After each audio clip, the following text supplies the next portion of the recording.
Part of it is being able to observe what the market has done in the past and then what it's likely to do in the future. So here we're looking at the daily bar for the British pound. And if you notice, I've drawn a couple of lines on here for the triangle or pennant pattern, depending on how you look at it. Either way, we trade it the same, but we have a pattern here.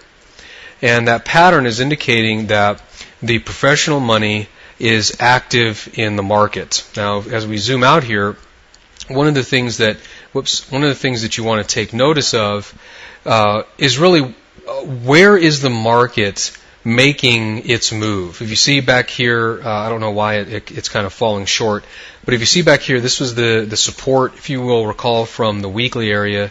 Let me go ahead and move this over. There we go.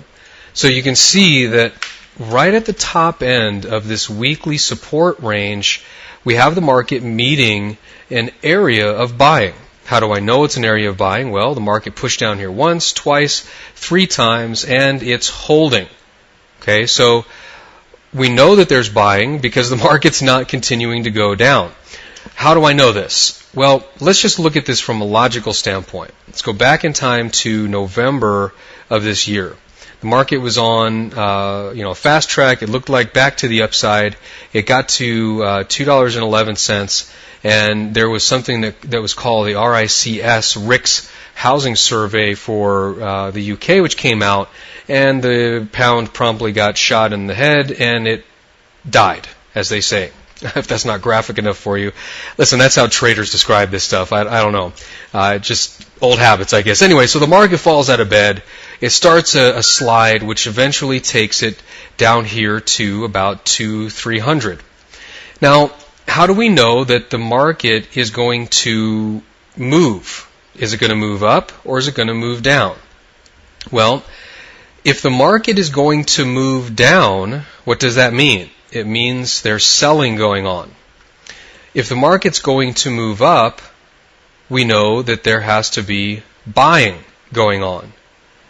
So if we're looking to make a trade, where are the logical places to put one of those trades on?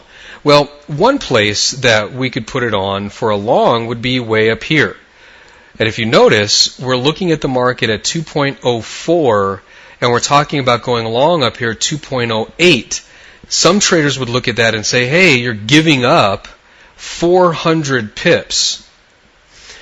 Well, the problem that you run into with thinking that way is you really don't know if the market is going to make a continued push or not.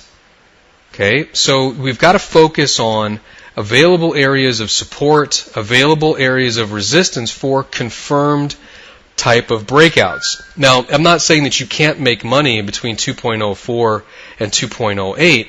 I'm just saying if you want to confirm a breakout or confirm a trend type of move, you're going to want to wait for it to break above there. Why? Because right after the market puked and it fell out of bed, that's where it stopped. So you know for a fact that selling overrode buying at that point. Now, at this point, you know that buying